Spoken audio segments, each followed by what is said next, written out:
Maligayang pagbabalik, maghanda para sa mas marahas na bagyo at matinding pag-ulan. Mangyaring i-like ang video na ito at ibahagi sa iba upang makakuha sila ng tamang impormasyon at mag-subscribe sa aking channel upang makakuha ng susunod na mahalagang babala. Salamat! Magandang gabi Pilipinas! Handa na ba kayo sa magiging lagay ng panahon sa susunod na 24 oras? Narito ang inyong evening weather update na inilabas alas 4 ng hapon ngayong ika-6 ng Enero, 2026.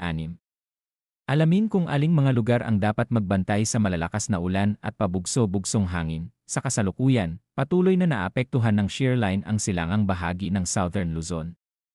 Ang Northeast Monsoon o amihan ay umiiral sa nalalabing bahagi ng Luzon, habang ang Easterlies naman ang nakaapekto sa iba pang bahagi ng bansa.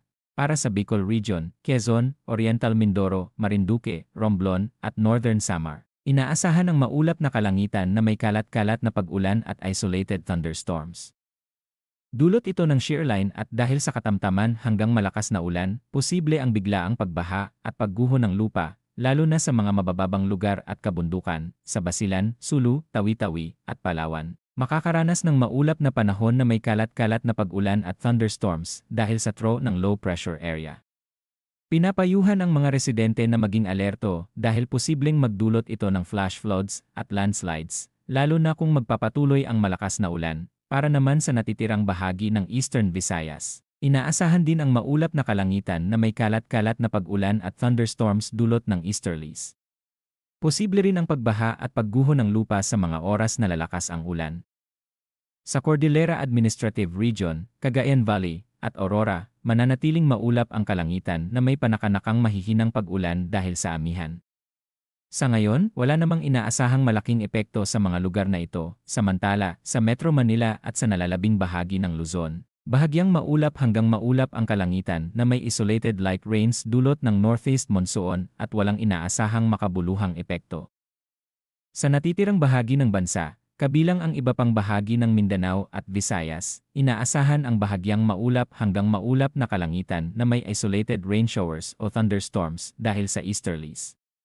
Sa oras ng malalakas na pagkulog at pagkidlat, posible ang biglaang pagbaha at landslides. Pagdating sa hangin at kalagayan ng karagatan, sa extreme northern Luzon, magiging katamtaman hanggang malakas ang hangin mula Hilagang Silangan. At katamtaman hanggang maalon ang dagat na may taas ng alon mula 1.8 hanggang 4 na metro sa nalalabing bahagi ng Luzon. Katamtaman hanggang malakas din ang hangin at katamtaman hanggang maalon ang karagatan na may taas na 1.5 hanggang 3.5 metro.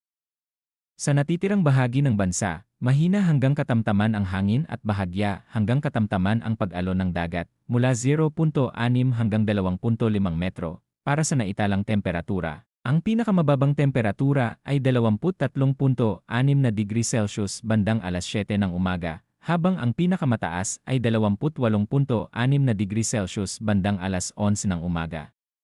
Ang relative humidity ay bumaba sa 67% at umabot sa 89%. Sa Metro Manila, ang pagsikat ng araw bukas ay alas 6:23 ng umaga, at ang paglubog ng araw ngayong gabi ay alas 5:41 ng hapon. Ang pagsikat ng buwan ay alas 9:32 ng gabi, at ang paglubog nito ay alas 9:27 ng umaga.